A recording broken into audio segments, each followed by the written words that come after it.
pour ceux qui ne me connaissent pas, je m'appelle Yana, je suis créateur de contenu sur Brut Live, sur TikTok, sur Instagram également. Et chaque semaine, vous nous retrouverez avec une nouvelle thématique. Et aujourd'hui, je suis avec ma chroniqueuse de droit. Je te laisse te présenter.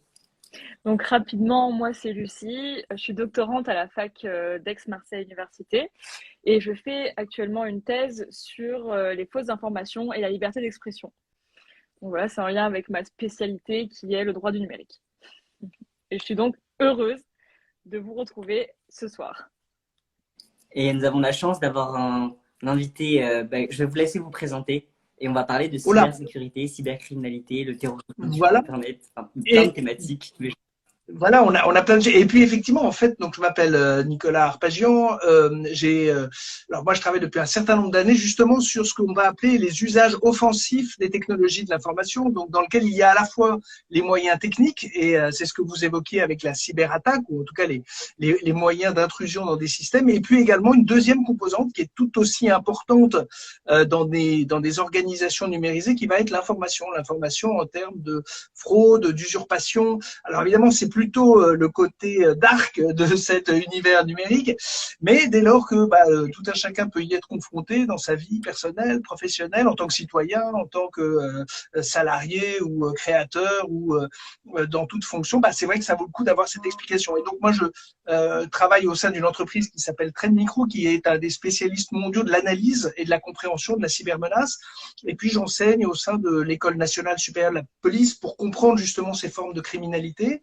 Et puis également, on intervient à l'école de la magistrature parce que on a un droit qui, évidemment, et ça, vous êtes bien placé pour le savoir, qui est évolutif dans cet univers-là. Et donc, j'étais amené à écrire quelques ouvrages sur le sujet pour essayer justement d'expliciter, de documenter et de porter à des publics différents, c'est-à-dire à des publics qui sont à la fois des utilisateurs, mais qui peuvent être ponctuellement des contributeurs, des producteurs dans cet univers numérique où effectivement on est avec un smartphone, quand tout va bien, quand les connexions le permettent, des utilisateurs accessibles de ces outils technologiques très performants. Et nous sommes ravis du coup de pouvoir avoir votre analyse sur cette thématique-là et que vous puissiez aussi nous éclairer le plus grand nombre de personnes sur ces problématiques qui sont très courantes et qui le deviennent en fait au fur et à mesure du temps, encore plus en fait.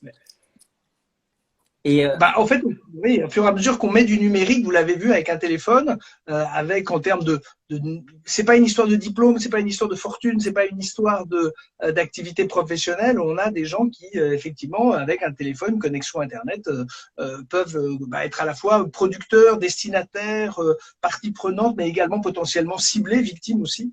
Et donc, c'est toutes ces dimensions qu'il convient de mieux comprendre. Et si on pouvait du coup commencer ce live par rapport à une question, je pense, qui est très importante. C'est, pouvez-vous tout d'abord nous définir ce que c'est que la cybercriminalité? Alors, déjà, alors le collectif, juste le préfixe cyber, on va faire un peu de grec, ça veut dire Kubernetes, ça veut dire gérer, prendre, enfin, en tout cas, piloter, gouverner. Ça nous permet, en fait, d'avoir une compréhension d'un monde numérique. Alors, on va être très clair, et je parle sous l'autorité de la doctorante, c'est Internet, le numérique, n'a pas créé d'infraction nouvelle. C'est-à-dire tout ce que la femme, l'homme faisait de mal dans le monde numérique, c'est-à-dire le vol, l'extorsion, le chantage, enfin bref, tout ce que la palette des activités humaines, en fait, on peut le faire de manière numérisée. Là où ça change, c'est que ces activités malveillantes, effectivement, elles peuvent être conduites de manière automatisée, elles peuvent être conduites à l'échelle internationale, c'est-à-dire que quand vous braquez ce qu'il ne faut pas faire, mais si vous braquez une banque, vous êtes en principe dans l'agence bancaire que vous souhaitez braquer. Physiquement, vous êtes bien présent là. Dans le domaine du numérique, on va s'affranchir des distances et évidemment, un individu qui est dans un pays, dans une ville, peut tout à fait conduire des actions malveillantes à destination de personnes qui sont à des dizaines, centaines, milliers de kilomètres. Donc, on s'affranchit de cette règle géographique. Et troisième caractéristique, c'est que un individu isolé peut conduire des actions malveillantes à l'encontre d'un grand nombre de personnes. C'est-à-dire que si on reprend l'analogie avec le braquage de banque, vous êtes tout seul avec votre arme, vous braquez une banque. Et quand vous avez fini de braquer une banque, si vous avez encore l'envie et l'énergie, hop, vous allez braquer une autre banque. Dans le domaine du numérique, on peut s'affranchir des nombres, on peut s'affranchir de la distance. Et donc, tout ce qu'on peut faire de mal dans la vie humaine, bah, effectivement, la criminalité s'en est saisie. Alors, évidemment, les particularités juridiques dans les pays vont changer, les régimes de sanctions vont changer, mais en fait, au final, c'est tout ce qu'on peut faire dans le monde, alors soit des délinquants ou des criminels, bah, qu'on va pouvoir faire à l'échelle numérique, et ce qui va poser la complexité de l'identification des auteurs, qui a fait quoi, et des régimes de responsabilité qui vont varier selon les pays, et puis surtout selon la coopération des prestataires techniques. Bah, vous voyez bien que Lequel on est complètement dépendant. Ouais. Voilà, il y a un prestataire technique, et que ce prestataire technique, il a des traces, puisque notre passage dans l'espace numérique, il laisse des traces. La seule chose, c'est que est-ce qu'il communique ces traces, est-ce qu'elles sont exploitables techniquement, de manière à ce qu'on sache qui est derrière ce qu'on appelle l'adresse IP, c'est-à-dire l'Internet Protocol, c'est la plaque d'immatriculation, pour faire simple, de votre appareil connecté, qui peut être une tablette, un ordinateur, un smartphone. Bon, bah évidemment, le temps de l'action, vous avez vu, il vous a fallu quelques secondes. Il y en a pour passer de la plateforme de l'univers de Brut à un autre. Donc, vous avez changé d'environnement, même si la technologie est comparable, mais on a changé de territoire, et avec une relative agilité, félicitations, mais on voit que ça se fait rapidement. Mais en attendant, si vous étiez dans la vraie vie physique, bah, vous auriez été dans un autre pays, avec un autre régime juridique, éventuellement avec, est-ce que vous aviez les visas pour le faire, est-ce que vous aviez les autorisations de travailler dans cet nouvel environnement. Vous voyez bien que dans le numérique, avec un peu d'à-coup, mais on a basculé, on s'est affranchi des environnements immédiats. Et donc ça, c'est un vrai sujet, parce que bah, effectivement, la question du droit va être importante surtout quand on est victime, et que bah, va se poser la question de la réparation, ou en tout cas de la neutralisation de celles et ceux qui conduisent des actions malveillantes. Et surtout que ce qui est intéressant par rapport à cette cybercriminalité, c'est que tout le monde peut être victime, que ce soit du petit particulier aux entreprises, aux institutions ou aux hôpitaux, etc. En fait, c'est une criminalité qui peut, comme elle est affranchie de toutes les barrières, comme vous l'avez dit, eh bien, elle peut s'attaquer, on va dire, là où elle voit des failles, en fait. Surtout que, et tout à fait, d'ailleurs, que vous pourriez imaginer que, alors vous êtes dans le sud, je sais pas, à Aix, je crois. Alors bon, il y a pas de quartier malfamé à Aix-en-Provence, mais imaginons qu'il y a un quartier malfamé à Aix-en-Provence. Vous pourriez dire, voilà, moi je sais que quand je fréquente ce quartier, il est 3 heures du matin, ma conduite m'expose à un risque. Vous pouvez en être conscient, et puis à un moment, très bien, vous faites la fête dans le cours Mirabeau, puis à un moment, vous décidez de rentrer chez vous au calme, dans un endroit paisible, et vous avez bien fait le distinguo entre le quartier chaud dans lequel vous étiez, à un horaire un peu, voilà, et puis le fait qu'à un moment vous êtes revenu dans un endroit paisible et sécurisé. La seule chose, c'est que quand on va être dans l'univers numérique, la notion de j'ai été dans un quartier, bah, elle est beaucoup moins plus difficile à appréhender, parce que au final vous êtes toujours dans votre salon avec votre ordinateur, et vous n'avez pas forcément le sentiment d'avoir eu une pratique périlleuse, dangereuse, et donc vous n'êtes pas forcément conscient que quand vous avez cliqué sur un lien, quand vous avez téléchargé un document, quand vous avez laissé des données sur un site internet, bah, si ça avait été dans la vraie vie, c'est-à-dire si vous étiez dans un quartier malfamé, dans un établissement en tout cas voilà, malfamé, là vous n'auriez pas été tenté de donner votre numéro de carte bleue, de donner votre carte d'identité, de donner votre identité réelle. Donc, on voit bien que la difficulté, c'est effectivement de s'affranchir des critères physiques, où d'habitude, on peut se dire, tiens, ça, c'est pas normal, ou là, je l'aurais pas fait. Donc, effectivement, cette notion de territoire, elle va être extrêmement importante à prendre en compte. L'exemple est hyper intéressant, parce que justement, c'est pour ça que le droit essaye d'intervenir. On essaye de mettre des obligations à tous ces acteurs du web, de justement paver leur place, en disant ce qu'on va prendre comme données, ce qu'on va en faire, etc., pour essayer de redonner un petit peu aux gens la notion de ce qu'ils sont en train justement de laisser comme trace sur le web. Sachant que les traces, la notion de trace, elle est intéressante. Si vous allez sur le site de la CNIL, CNIL.fr, qui est donc sont les commissaires à la protection des données, ils ont une rubrique qui s'appelle Vos traces. Et en fait, Vos traces, ça va vous apprendre ce qu'un site internet qui n'a pas mis d'outils de captation particuliers, c'est déjà ce que c'est de vous un site internet que vous fréquentez par hasard, au hasard d'un clic sur un moteur de recherche ou de votre navigation.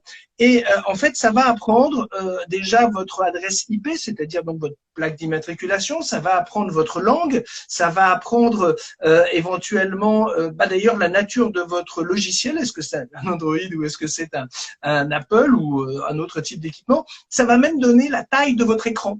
Et vous allez dire, mais pourquoi la taille de mon écran? Bah oui, parce que l'éditeur d'un site est très intéressé par connaître la taille de l'écran. Parce que si, par exemple, il est rémunéré sur la publicité, il va se dire, moi, si j'ai une majorité de gens qui utilisent des smartphones, enfin des écrans de telle ou telle taille, eh ben, il faut que je place mes pubs là, en haut à droite. Parce que ça sert à rien d'avoir des pubs dans des endroits qui sont absolument pas visibles sur l'écran.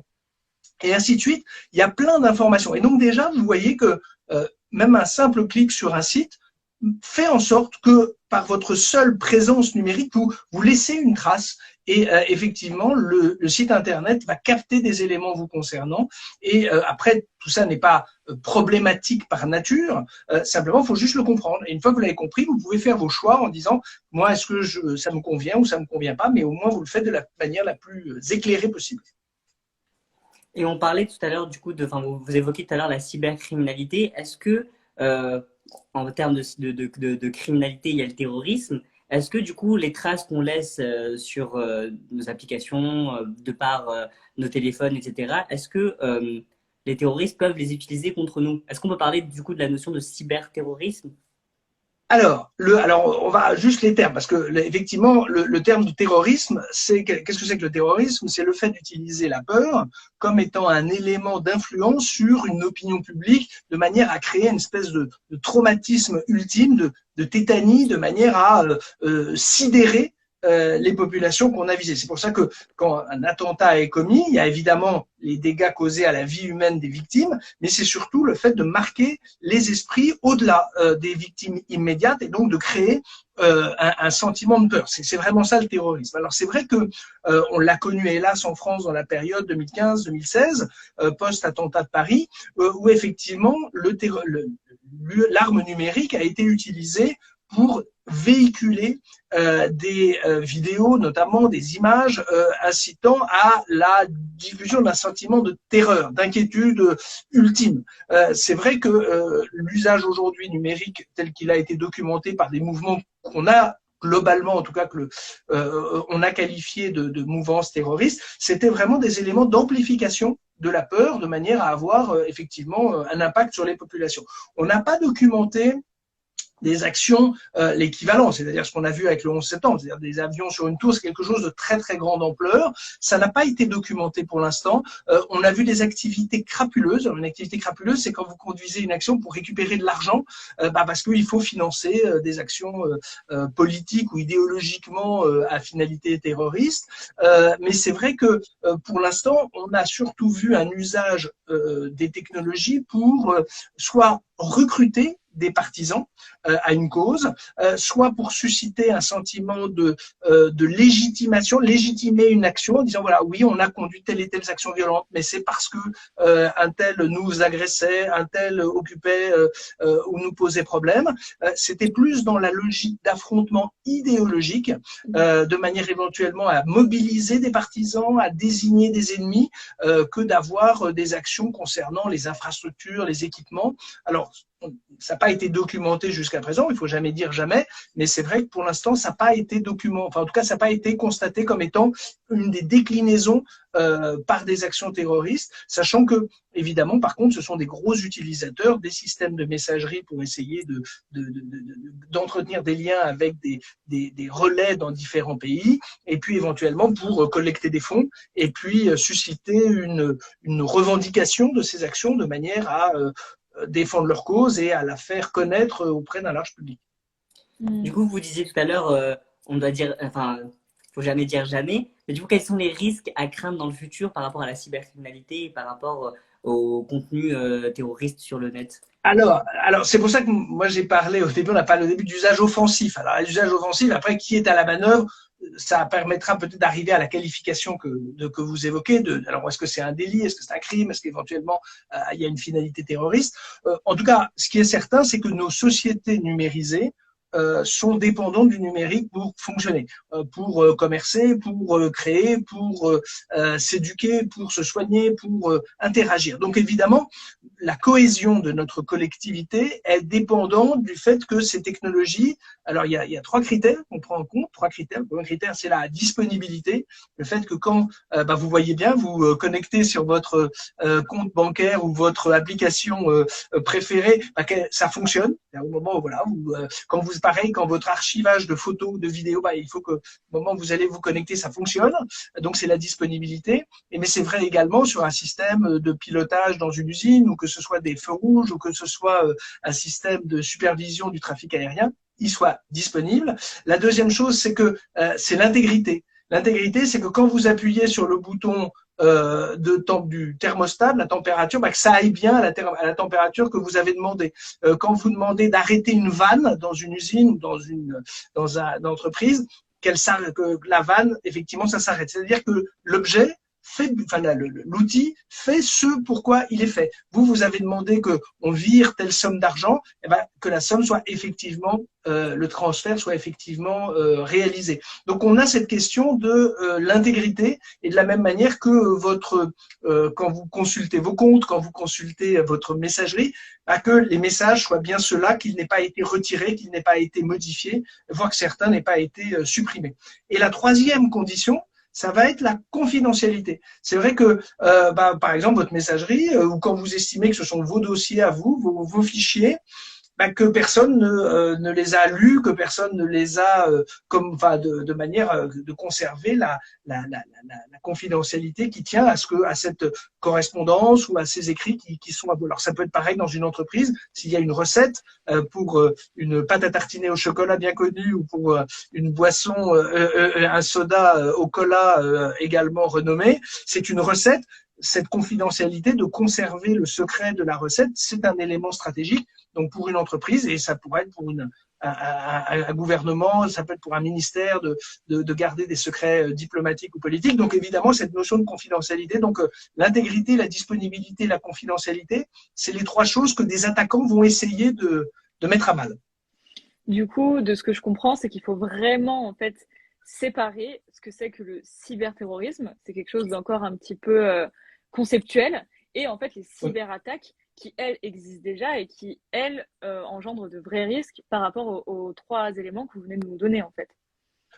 Alors, vous avez raison. Alors après, la qualification de terrorisme, elle pourrait servir parce qu'une action, commanditaire, a une motivation. Mais c'est vrai que la notion de terrorisme, elle est plutôt idéologique, elle est plutôt sur des fondements spirituels, idéologiques, politiques, et elle a vocation à toucher un public au-delà des victimes immédiates. C'est-à-dire, c'est ce qu'on a vu, c'est ce que vous avez quand, par exemple, si prenons le cas d'un attentat dans un métro, effectivement, vous avez des victimes immédiates qui sont hélas les personnes qui sont dans le métro, mais si on a et c'est pour ça qu'à ce moment-là, on va veiller à ne pas diffuser d'images des scènes à l'intérieur du métro. Pourquoi? Pour que pas il y ait justement la performance de la part des attaquants, c'est-à-dire que l'esprit de peur, de terreur, se diffuse au-delà de la population, même dans des villes où il n'y a absolument aucun métro.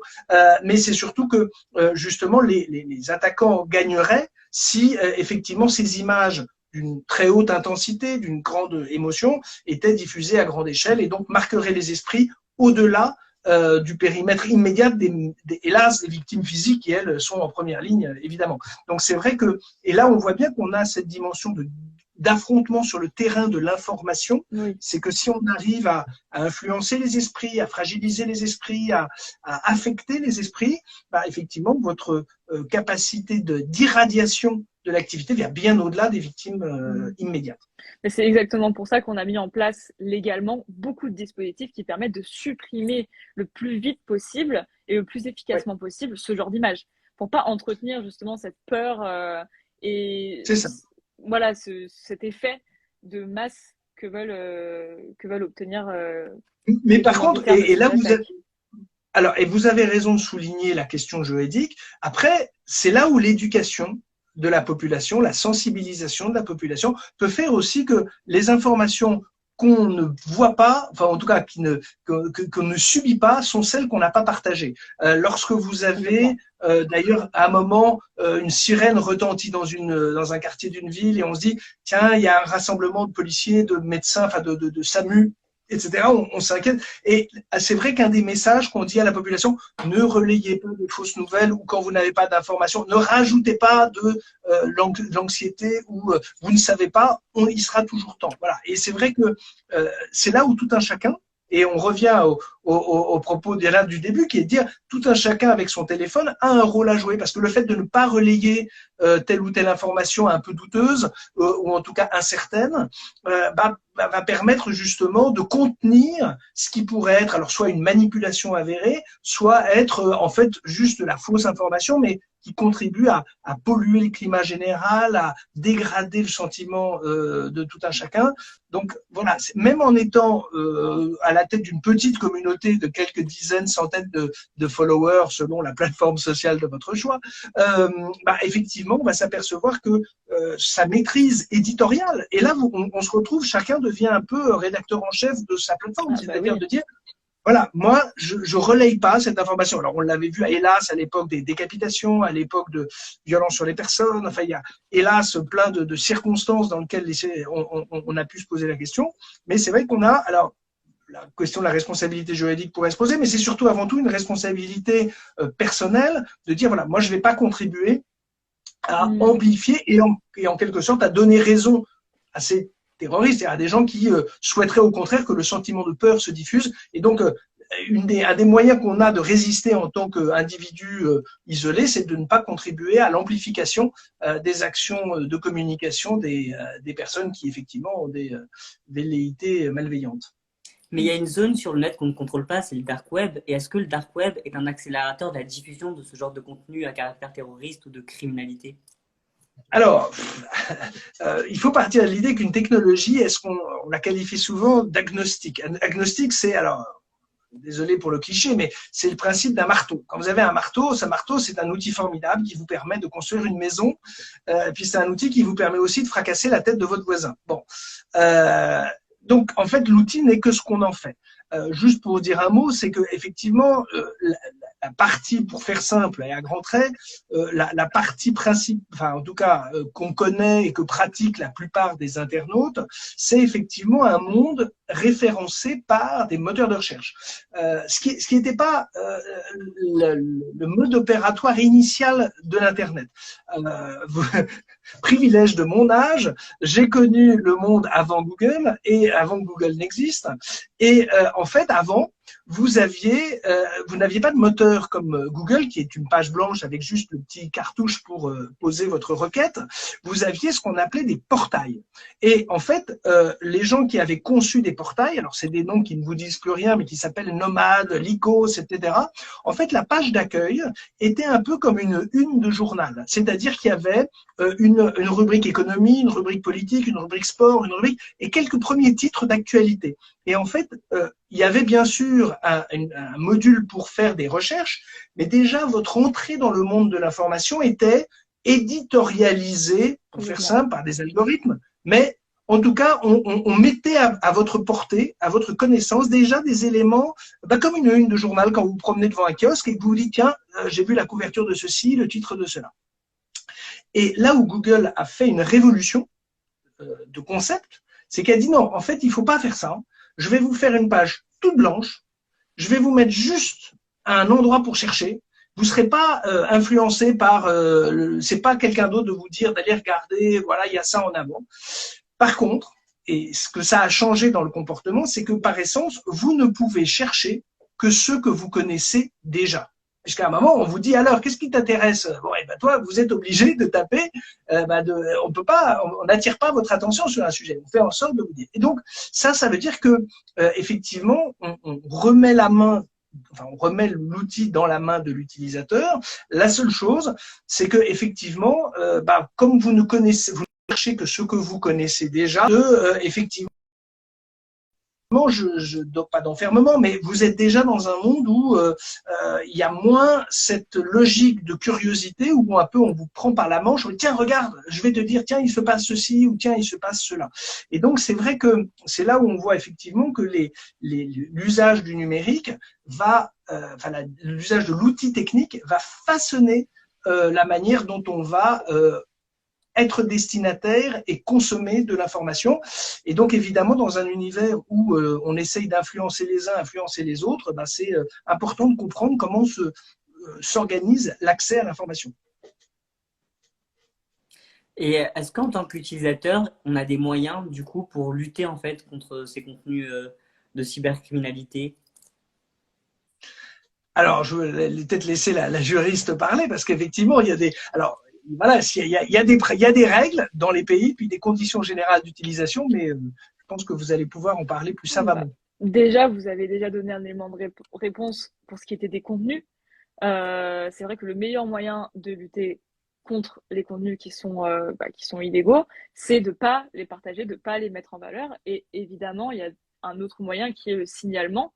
Et ça, toutes les plateformes sur lesquelles vous allez être confrontés potentiellement à ce genre d'intrusion, elles sont obligées de mettre des dispositifs en place de signalement. Et donc là, c'est là où vous allez pouvoir activement, si vous voulez, faire quelque chose. Après, en prévention de ça, ce qui est bien, c'est, comme vous l'avez dit aussi tout à l'heure, c'est d'avoir la maîtrise des traces qu'on laisse. Comme ça, on est sûr d'éviter de plus d'intrusion, notamment, je pense, aux mots de passe, à plein de choses en fait comme ça. Déjà, maintenant, les sites, ils ont une obligation de vous orienter vers des mots de passe plus compliqués qu'avant. C'est-à-dire qu'avant, Facebook, vous aviez toute votre vie sociale, vos données bancaires, vous aviez tout, et vous pouviez avoir un mot de passe juste avec écrit Lucie. Voilà, et ça suffisait. Maintenant, on essaye quand même petit à petit juridiquement de réussir à trouver des outils qui vont pousser les gens à se protéger eux-mêmes, mais aussi pousser les intermédiaires techniques à protéger encore plus les populations, en fait. Mais c'est vrai que c'est pour ça qu'il faut cette pédagogie. Pourquoi? Parce que si vous conduisez une voiture, a priori, c'est que vous avez passé un code et un permis de conduire. Enfin, je peux le souhaiter. Si vous avez, il y a un certain nombre d'éléments où on a validé un corpus de connaissances. On vous a dit voilà, il faut vous avoir la connaissance théorique, de la connaissance pratique, et ensuite on vous donne les clés vous permettant de conduire. C'est vrai que avec le numérique, on a deux particularités. La première, c'est que on a un outil qui est un smartphone ou un ordinateur, une tablette, etc. On a des connexions haut et très haut débit. Et effectivement, il n'y a pas de mode d'emploi intuitivement, en tout cas donné de manière objective. Et donc, il y a un apprentissage qui va se faire de manière très, très, très, très empirique. Et la deuxième chose, c'est que c'est ce qu'on appelle en bon français du reverse mentoring, c'est-à-dire du mentoring inversé. Si je prends mon analogie tout à l'heure du quartier chaud d'Aix-en-Provence ou d'ailleurs, des parents ou des aînés, dirons-nous, des gens plus âgés, peuvent dire à un plus jeune, de mon expérience de la vie, je peux te dire que avoir telle et telle pratique, c'est dangereux parce que l'intégrité physique peut être atteinte, parce que tu vas avoir des difficultés. Enfin, en tout cas, il y a une prime à l'expérience, à l'ancienneté, parce que je vous dis, même si la personne n'est pas un octambule épanoui et abouti, il peut se dire, voilà, tu as 8 ans et à 8 ans, être à 3 heures du matin dans le quartier chaud de la ville, c'est peut-être pas formidable et c'est pas souhaitable.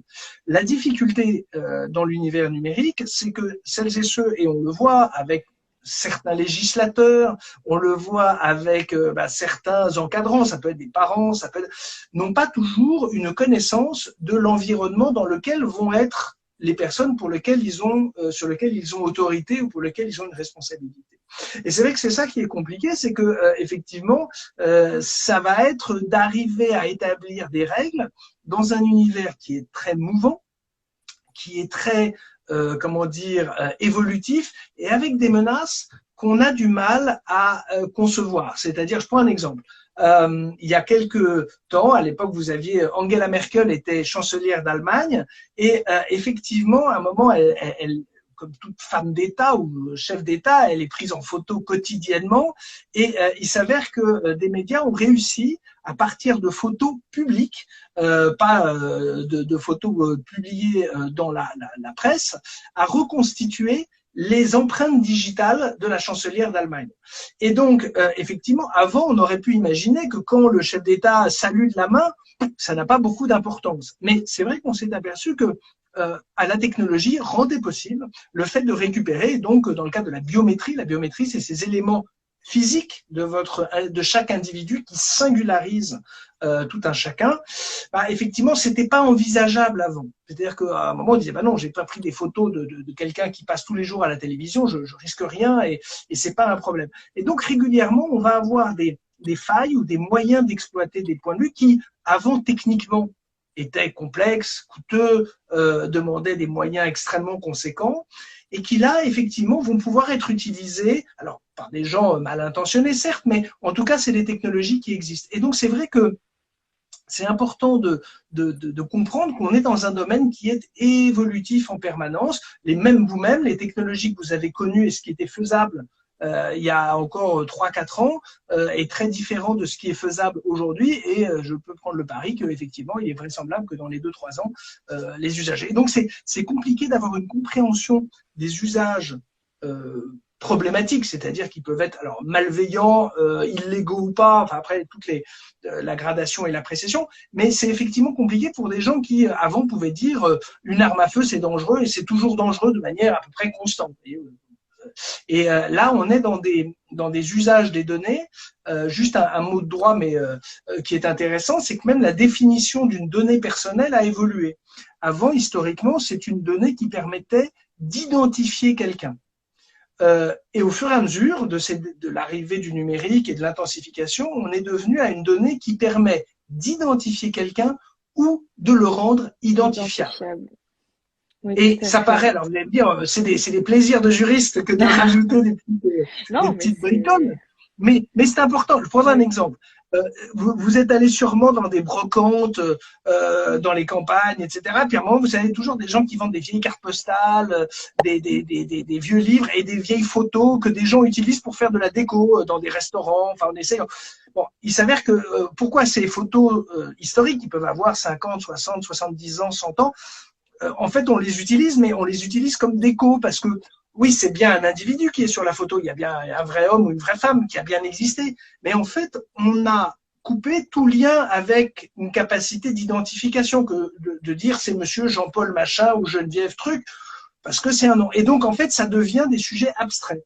Il s'avère parce que, en fait, il n'y a plus de moyens techniques, à part si la photo, elle a été prise dans le village, elle a été prise assez récemment et que dans le village, il y a une vieille dame de 95 ans qui se rappelle que, voilà, enfin, vous voyez qu'on est quand même dans un scénario un peu élaboré. Mais sinon, en fait, on ne peut plus faire le lien entre ces photos et les gens. Ça, c'était le cas d'avant. Aujourd'hui, depuis que vous êtes petit, vos parents vous ont pris en photo, vous avez fait des selfies, vous avez fait des… En fait, je pense que si en cherchant un peu, on peut retrouver votre historique d'évolution physique depuis le petit poupon, et là, c'est pour ça qu'il ne faut pas mettre les photos de poupons sur Internet, jusqu'à…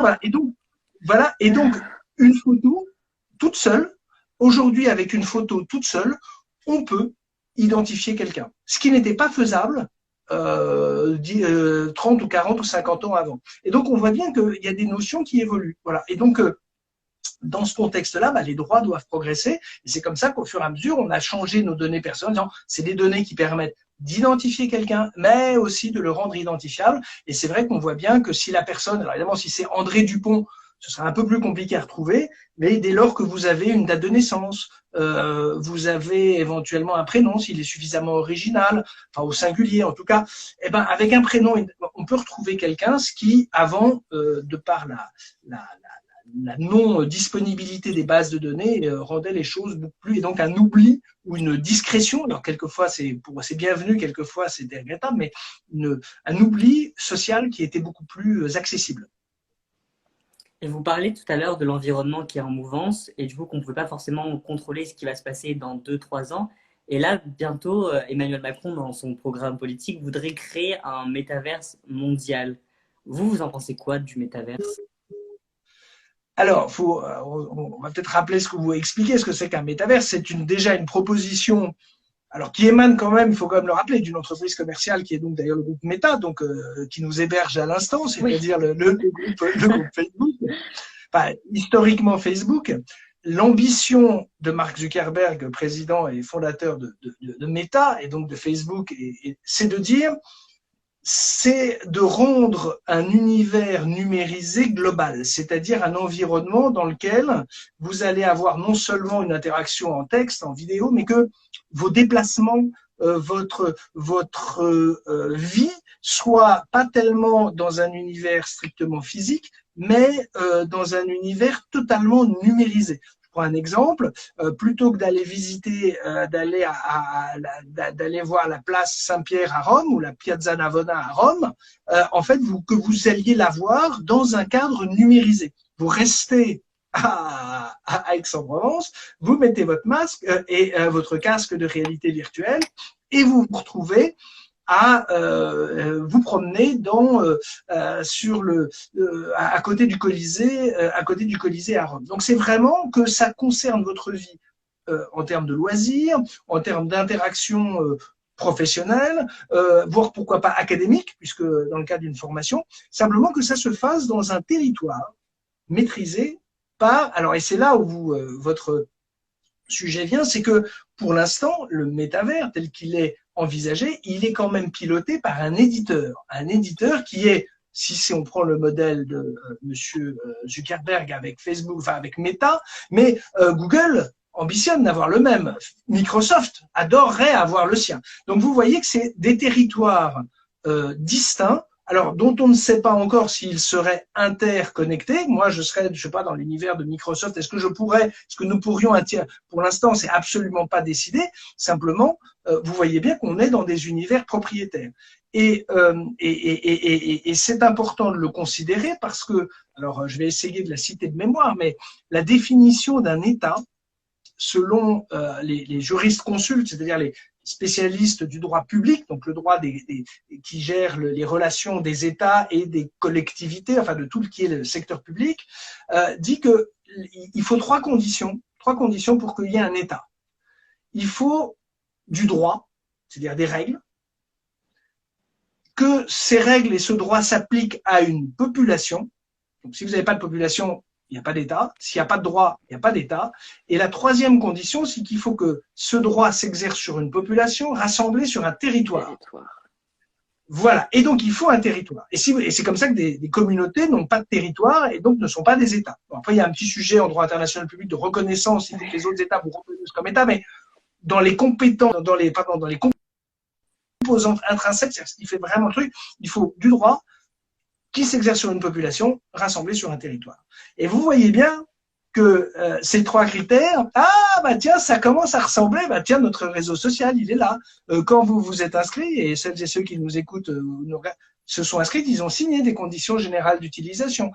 Ensuite, bah, quand on est sur cette plateforme-ci, on n'est pas sur cette plateforme-là. Vous voyez bien qu'on n'est pas sur l'application de Brut actuellement, enfin pas directement.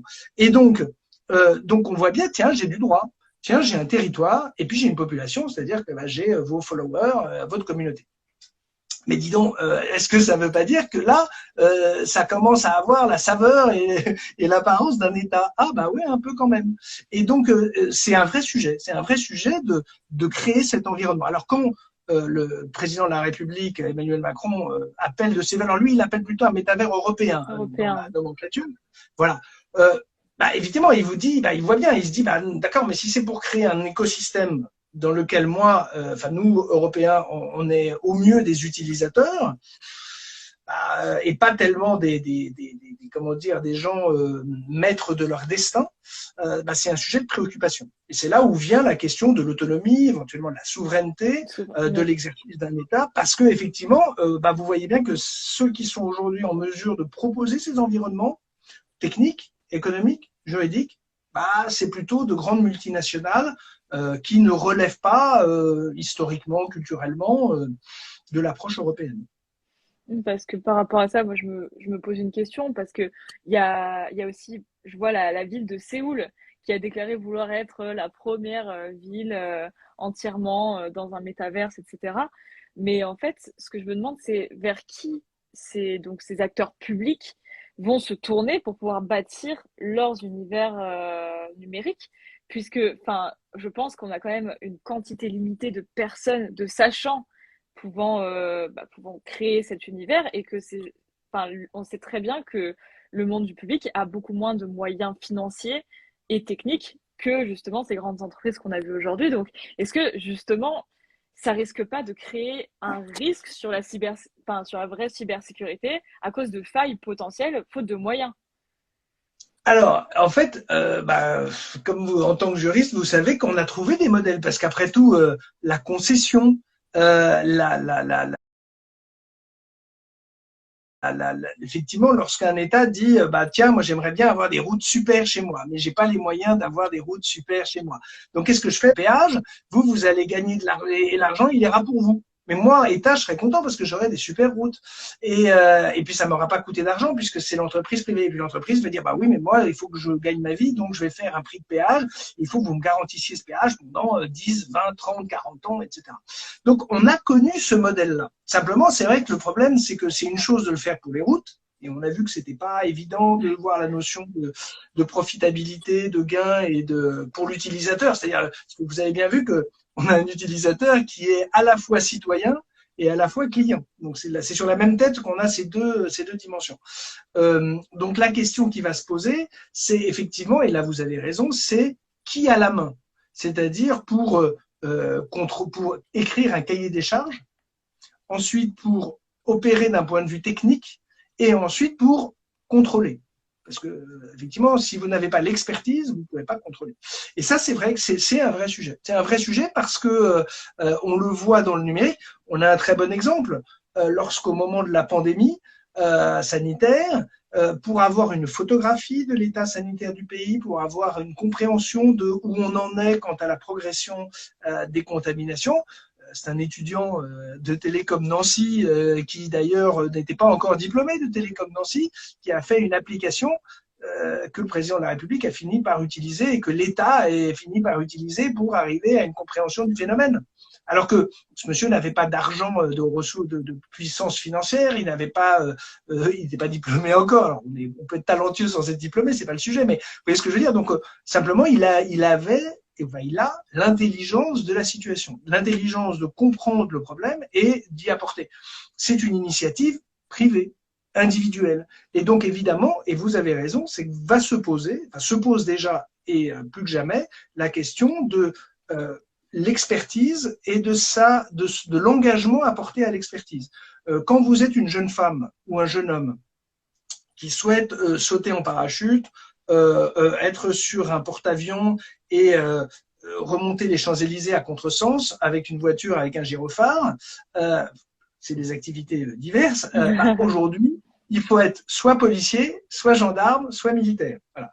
Donc l'État a un privilège de recrutement, dire bah tiens, si tu veux avoir cette vie-là, bah il faut venir chez moi et revenir dans mes forces de sécurité intérieure ou de forces armées. Dans le domaine du numérique, il n'y a pas forcément une singularité de l'expertise et de l'activité. Et donc, effectivement, l'État doit soigner son attractivité en tant qu'employeur, de manière à ce que des femmes, des hommes qui ont une expertise se disent, alors c'est évidemment la motivation financière, peut-être pas la première à mettre en avant, mais en tout cas, voilà, je veux le faire. Peut-être temporairement, c'est peut-être l'histoire de dire, je vais peut-être travailler pendant 3, 4, 5, 10 ans au service de la collectivité, d'une mairie, d'une administration, et après je vais aller dans le privé où je reviens, voilà, les séquences. Mais effectivement, cette question de l'expertise, elle est déterminante parce que sinon, on n'est pas en mesure de contrôler, enfin, ou de réguler un univers qu'on ne comprend pas. Surtout qu'à ça, on va rajouter une vraie problématique par rapport à la souveraineté, parce que, pareil, enfin, ça dépend des points de vue, mais il y en a qui pourraient mettre plutôt en avant justement une expertise européenne, une expertise même parfois française, alors que d'autres seraient plus ouverts à l'international, etc. Mais bon, mettons, là, dans des temps un peu de crise comme on vit, mettons les plus grands experts viennent tous d'un pays qui, en ce moment, se trouve dans une situation diplomatique compliquée, on va dire. Est-ce qu'on acceptera? Est-ce qu'on n'aura pas peur? Est-ce que, justement, ça ne peut pas engendrer des risques? Il faudra vraiment, en tout cas, qu'il y ait un vrai débat public sur ces questions, parce qu'on met quand même, enfin, les citoyens, qui deviendront usagers ensuite, ils vont mettre leur confiance. Alors, là, en ce moment même, bah, nous, on met notre confiance dans une entreprise privée, mais on y est habitué. Et finalement, on est un peu moins habitué à donner toutes nos données, etc., à l'État. Et on l'a vu avec les applications tous anti-Covid, etc. Les gens ont plus rechigné à donner leur localisation à tous anti-Covid qu'à Waze, qui est pourtant un service d'une entreprise américaine, donc étrangère. Donc, il y a... Voilà. Voilà.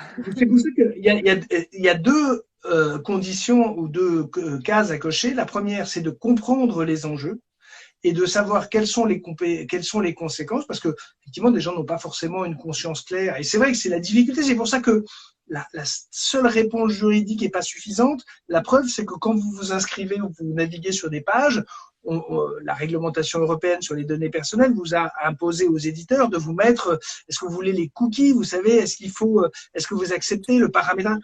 Et alors, sûrement pas vous et ceux qui nous regardent, mais beaucoup de gens disent oui à tout parce que, en fait, ils veulent absolument accéder immédiatement au service en question et donc ils négligent un peu la compréhension de l'environnement technique et juridique. Donc c'est vrai que déjà le fait d'avoir une compréhension. La seule chose, c'est que il faut de la pédagogie dans deux domaines. Un, le domaine juridique, savoir quelles sont les conséquences, et deuxième, d'un point de vue technique, c'est-à-dire de dire, tiens, est-ce qu'éventuellement, quand je clique sur un lien, ah oui, effectivement, ça permet de, voilà ce que ça a comme conséquence. Peu de gens savent qu'aujourd'hui, un clic, vous cliquez avec votre souris, avec votre doigt, ça vaut signature. C'est comme une signature. Alors que les gens, quand ils signent un chèque, ils savent qu'ils s'engagent. Là, un clic vaut signature. Et donc, c'est vrai que c'est des sujets où on ne devrait pas faire l'économie de la pédagogie. On revient, alors c'est une analogie un peu facile hein, avec le permis de conduire, mais c'est un peu ça. C'est-à-dire qu'on vous donne pas à conduire un bolide en vous disant non, mais t'inquiète pas, bon, tu verras, ça surprend un peu quand on appuie sur l'accélérateur, mais tu y arriveras. Bon, au pire, tu sors de route. Non, on ne l'a pas envisagé. Et donc, c'est vrai que la question, c'est d'avoir une compréhension de l'univers technique, de manière à faire en sorte qu'on soit de moins en moins des utilisateurs passifs de technologies développées par d'autres. Ça, c'est très important parce que, en tant que citoyen, en tant que consommateur, en tant qu'individu, ça vaut le coup de se dire, tiens, quand je vois une technologie, j'en comprends les tenants et les aboutissants. C'est pour ça qu'il faut valoriser alors, ce qu'on appelle les hackers. Alors, le terme de hacker est souvent, alors c'est un peu un raccourci journalistique, un hacker est dans le terme est utilisé comme pirate. Donc, pirate, activité malveillante. Non, du tout. Enfin, pas du tout. Pas seulement. Un hacker ou une hackeuse, alors après on peut tout à fait le décliner, parce que très sincèrement, il n'y a pas de, c'est ni une question d'âge, ni de diplôme, ni de sexe, ni de rien du tout. C'est quelqu'un qui, quand il voit elle voit une technologie, quelle qu'elle soit, cherche à la comprendre. Et ça, c'est très important. C'est quelqu'un qui va se dire, mais ça peut aller votre grille-pain le matin. Vous voyez votre grille-pain, vous dites comment il marche ce grille-pain.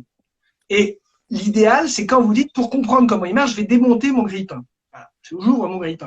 Là, vous vous dites, ah, Farad, tiens, pas mal, c'est une résistance de chaque côté avec le courant électrique. Et il y en a, lui, n'aime pas prendre. Il m'a dit que son pain, il veut qu'il soit cuit que d'un côté, pas des deux côtés, parce qu'il trouve que c'est trop cuit et c'est trop sec. Donc, qu'est-ce qu'il va faire? Il va débrancher une des deux résistances pour que le pain ne soit cuit que d'un côté. Et ensuite, il remonte son grille-pain et il est content le matin. Et c'est ça le tempérament du hacker. C'est quelqu'un qui va comprendre une technologie et qui va chercher à l'adapter en fonction de ses besoins réels ou de ce qui lui convient.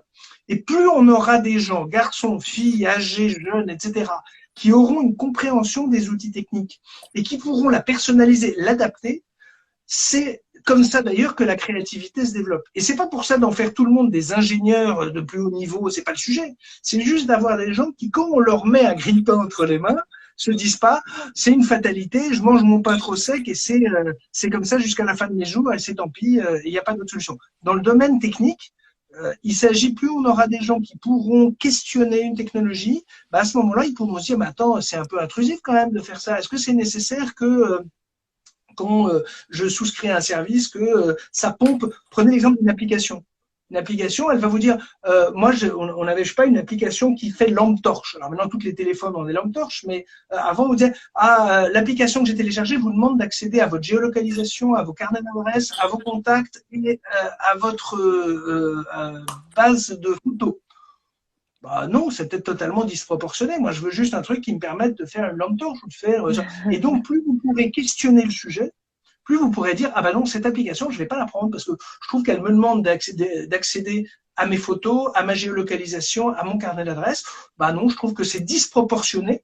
Et donc, comme c'est disproportionné, bah, je fais le choix de ne pas y recourir et je vais privilégier une application peut-être plus vertueuse qui, elle, dira, bah non, vous comprenez, voilà, je prends votre géolocalisation parce que voilà, ça me permet, je sais pas, de financer mon modèle, mais au moins de ne pas être à ce point intrusif.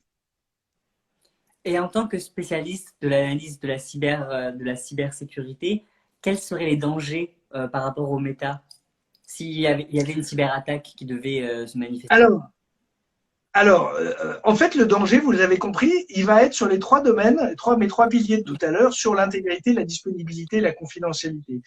Si dans ce méta, vous avez une consultation avec votre médecin, et donc bah, l'intégrité de la confidentialité de ce qu'il va vous dire quant à votre état de santé. Si dans cet univers, vous avez un petit portefeuille d'argent et vous dépensez, parce que évidemment l'idée ça va être quand même d'acheter un certain nombre de prestations, parce que rassurez-vous, le monde qu'on va vous proposer dans ce métavers, il sera éminemment monétisé. Ne croyez pas, c'est pas le village Schtroumpf. Vous savez, dans le village Schtroumpf, vous avez faim, vous allez voir le Schtroumpf pâtissier, on vous demande pas d'argent, c'est formidable. Le Schtroumpf tailleur, il fait que des pantalons et des bonnets blancs, donc c'est pas un grand moment de la création, mais il y a que dans le village Schtroumpf où le monde n'est pas monétisé. Dans celui-là, il le sera vraisemblablement. Et donc la question, c'est de se dire, bah, est-ce que quelqu'un pourrait prendre mon argent? Est-ce que quelqu'un pourrait écouter mes conversations? Donc évidemment, dès lors qu'on a des relations numérisées, c'est le risque concernant la disponibilité, l'intégrité et la confidentialité des échanges. Et puis la deuxième chose, c'est comment on fonctionne dans un univers qui pourrait être que numérisé. Est-ce qu'on peut fonctionner dans un monde dégradé, rustique? Et donc, c'est vrai que ça va poser la question. Alors là, je mets en plus de côté tout le chantier psychologique quant aux éventuels impacts sur le mental, le tempérament, l'équilibre personnel lié à un monde totalement virtuel et numérisé. Mais c'est vrai qu'effectivement, les atteintes économiques ou individuelles, parce qu'il ne faut pas écarter l'idée qu'on a évoqué le terrorisme, qui est quand même des attaques de haute intensité, on a évoqué la criminalité, mais vous avez du dénigrement de voisins, d'anciens conjoints, de salariés éconduits, enfin voilà, faut pas réserver ça au crime organisé. Hein. Vous avez de la mesquinerie et de la malveillance très banale du quotidien intrafamilial. Et alors, elle est plus amicale parce qu'effectivement, si on en est là, c'est que c'est plus très amical. Mais en tout cas, on a des capacités d'usage manifestement même de proximité. Et là, du coup, pour tourner vers une autre question qui n'a plus rien à voir avec les métaverses, mais par rapport à certains justiciers du web qu'on peut également trouver, vous pensez quoi d'Anonymous?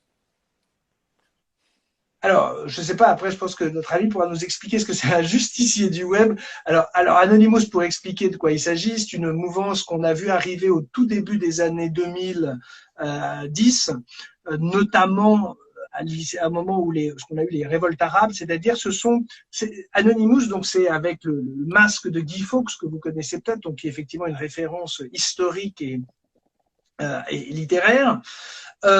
Alors, simplement, il ne faut pas envisager Anonymous comme étant une marque clairement définie.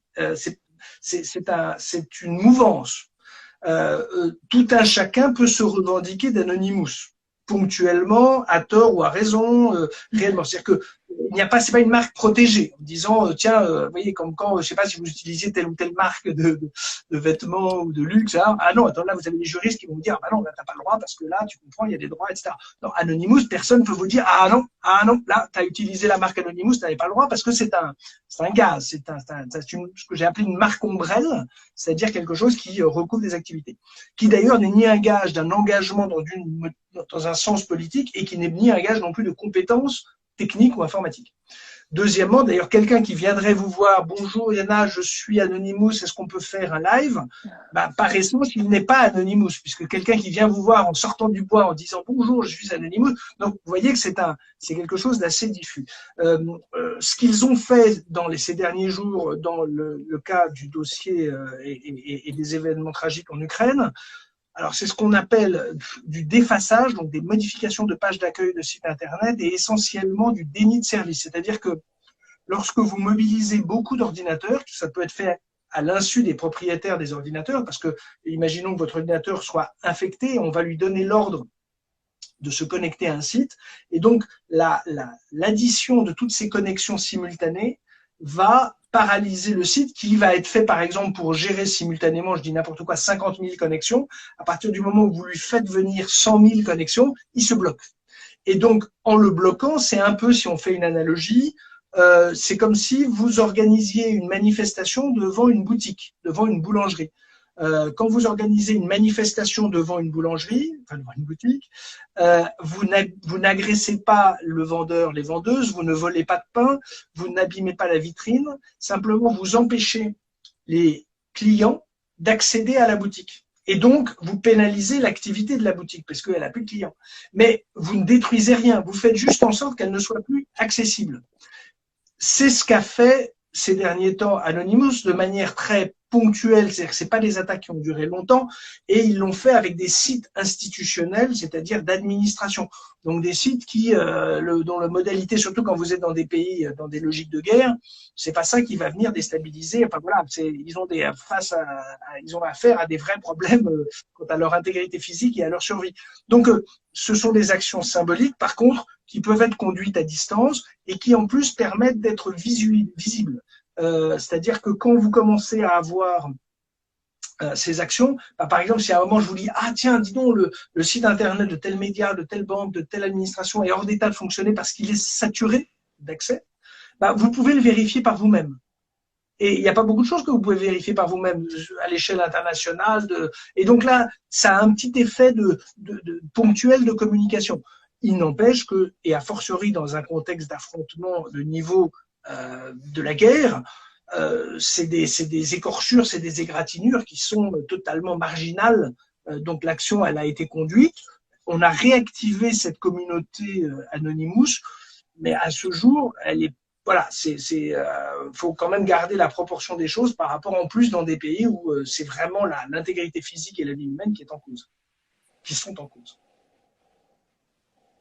Et nous avons abordé énormément de thématiques aujourd'hui. Et là, vous avez réalisé un livre récemment, un essai, si je ne me trompe pas, qui s'appelle Frontières.com. Est-ce que vous pouvez nous en parler un peu plus? Et je pense que cet essai va pouvoir, pour les utilisateurs qui regardent, pouvoir mieux appréhender en fait le monde de demain. Alors, c'est gentil, oui. Alors, donc c'est un livre qui paraît le 30 mars aux éditions de l'Observatoire à Paris. Et en fait, alors c'est toujours délicat quand on fait un livre parce que c'est totalement dans un autre agenda que les réseaux sociaux, les plateformes. Pourquoi? Parce que juste pour vous raconter la cuisine, il y a 1 an et demi, moi j'ai déjà écrit un certain nombre de livres sur ces sujets-là, et en fait à un moment quand vous prenez, j'ai écrit des articles dans des revues, dans la presse ou dans des environnements universitaires, et à un moment quand on fait le choix de faire un livre, on se dit bon voilà, faut que je trouve un sujet qui n'est pas encore sur-traité, sur-couvert. Et puis, vous vous dites, bon, tiens, il faut que je commence à travailler dessus, puis il faut que j'apporte un peu d'éclairage ou d'analyse. Et donc, on se saisit d'un sujet avant de commencer à écrire le livre, d'avoir déjà trouvé l'éditeur. Donc, c'est une pratique personnelle. Et donc, on était donc au mois de janvier 2021. Et en discutant avec mon éditrice donc des éditions de l'Observatoire, je lui dis bah voilà, moi j'aimerais bien faire un truc sur la porosité des mondes entre les États, les entreprises, les particuliers, les professionnels, un monde de porosité, un monde où justement les frontières, les frontières sont de plus en plus remplacées par des péages. C'est-à-dire qu'avant, une frontière, c'est fait par un État, avec un gouvernement. Et au fur et à mesure, on s'aperçoit que effectivement, c'est des entreprises qui vont se substituer. On va s'apercevoir que pour établir l'identité de quelqu'un, avant, il fallait une carte d'identité ou un passeport. Maintenant, votre Facebook Connect, votre compte Gmail peut servir de détestation de votre identité. De la même manière, la monnaie, moi, on m'avait appris à l'école que le privilège de battre monnaie, c'était un privilège de l'État. Bon, vous voyez bien qu'avec les crypto-monnaies, le Bitcoin, l'Ethereum, etc., des acteurs privés peuvent battre monnaie. Donc voilà. Et donc c'est univers. Et donc c'est toujours délicat quand on fait un livre de se dire bon voilà, je me mets en immersion.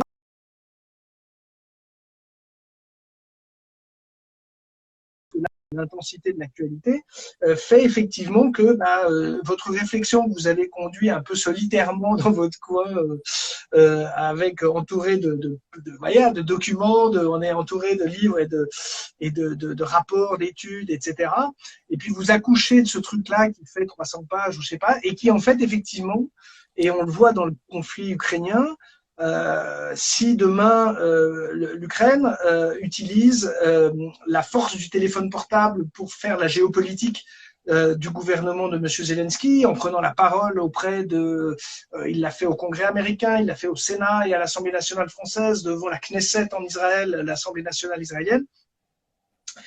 Et donc ce monde de porosité, effectivement, un homme avec un téléphone portable fait de la diplomatie.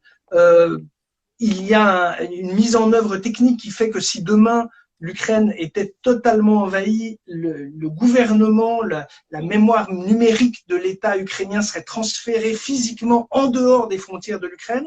Donc de mettre de l'Ukraine hors des frontières de l'Ukraine, c'est sans précédent, mais effectivement, il y a déjà cette préparation dans d'autres pays européens qui vont accueillir ce patrimoine numérique de l'Ukraine.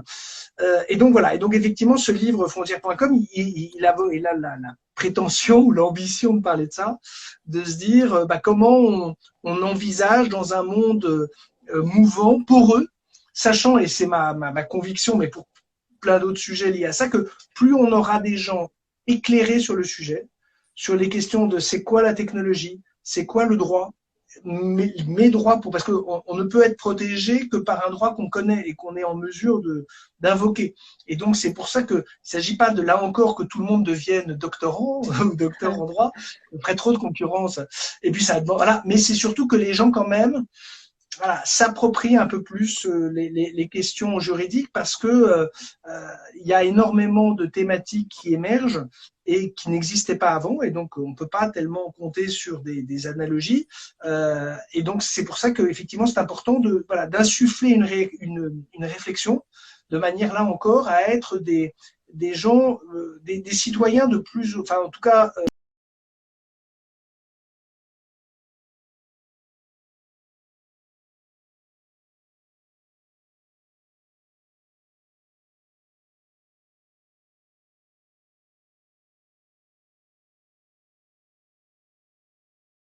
avoir des consommateurs passifs. Et donc, c'est vrai qu'on a tout intérêt dans notre identité de citoyen à nous muscler sur ces sujets-là. J'invite du coup tous les utilisateurs à aller le lire. Je pense vraiment que ça pourra. Non, mais vraiment, je pense vraiment que ça pourra qu'ils soient plus acteurs et moins passifs en fait de tout cela et de toutes ces choses qu'en fait on ne connaît pas vraiment, on ne s'y attarde pas vraiment. Alors, et on est passif. ils sont accessibles. On plaisantait, et ce qui n'était pas bien, sur les conditions générales d'utilisation. Alors évidemment, c'est un peu comme la notice des médicaments. Je ne sais pas si vous lisez les notices des médicaments que vous ingérez. Bon, évidemment, c'est sûr que quelquefois, des notices, on vous explique que globalement, vous allez, là j'en ai vu un, c'était l'équivalent d'une aspirine. Et un des effets, c'était un décollement de la peau possible sur l'intégralité du corps. C'est vrai qu'à un moment, vous dites, est-ce que j'ai vraiment si mal à la tête? Je suis pas sûr, je ne sais pas si je vais prendre ce médicament. Donc évidemment, c'est quelquefois, mais quand même comprendre les conditions générales d'utilisation. Je prends un exemple tout bête. Vous avez certainement, vous vous êtes peut-être prêté à l'exercice il y a quelques mois de cette application qui permettait de vous transformer, si vous étiez un homme en femme ou une femme en homme, ou de vous voir vieilli comme vous pourriez être dans 10, 20, 30, 40 ou 50 ans. Et tout le monde s'est dit, c'est super, c'est rigolo. Bon, et c'est vrai que en ne lisant pas les conditions générales d'utilisation de cette application, vous ignorez que vous avez cédé la propriété de votre portrait en haute définition pour tout usage par l'entreprise qui a mis à disposition cette application. Ça veut donc dire, d'ailleurs, parmi tous les usages, que votre visage pourra être utilisé pour une campagne, pour un parti qui est contraire à vos idées, pour des produits qui sont totalement contraires à vos envies. Vous êtes vegan et on va vous dire c'est des boucheries, machin, enfin, n'importe où, l'inverse. Enfin, je veux dire, mais en tout cas, parce que, en fait, vous vous êtes dit, c'est cool, il y a un gars hyper généreux et sympa qui me permet d'avoir cet outil-là, mais le fait de ne pas avoir pris le temps de se poser la question de se dire, mais pourquoi il m'offre ça? Pourquoi? Alors, tout le monde est gentil et formidable, c'est bien sûr, et on est dans un monde formidable, mais quand même, d'essayer de se poser la question. Et deuxièmement, de se dire, voilà, est-ce que moi, cette application pour me montrer vieilli avec les cheveux blancs, est-ce que ça vaut le coup que je cède là pour tous les domaines, enfin pour toutes les utilisations, la propriété de mon portrait en haute définition, puisque vous l'avez pris avec votre excellent téléphone qui a une caméra de très haut niveau, et donc vous avez vraiment offert un cliché haute définition de votre portrait. Voilà. Après, des gens vont vous dire oui, c'est pas grave, oui, ça me fait plaisir, mais que celles et ceux qui ne le souhaitaient pas ne le subissent pas ultérieurement. Donc voilà, ça peut être des choses assez banales, et donc d'avoir une vraie réflexion, là encore, moins subir en étant plus éclairé. Pour avoir déjà rédigé les conditions générales d'utilisation de sites, j'en avais quasiment jamais lu avant. Donc pourtant, voilà, doctorante, etc., j'avais jamais, c'est des sites que j'utilisais moi-même, j'avais jamais lu leurs conditions générales d'utilisation, et de les avoir écrites, ça m'a vraiment fait me rendre compte à quel point c'était utile sur la loi, évidemment, mais beaucoup l'éducation, et c'est pour ça que je vous remercie de vous adresser un peu avec des canaux différents. Donc là, on voit qu'on a, par le live, à un public qui peut-être n'aurait pas été confronté à votre ouvrage, ou même juste à votre pensée. Et donc, je trouve que c'est une super initiative de participer à notre live, et je vous remercie pour ça. C'est le monsieur Dixu qui est responsable. Hein, c'est le monsieur Dixu qui est responsable. En tout cas, je vous remercie vraiment, encore une fois, comme l'a dit Lucie, d'avoir pris le temps.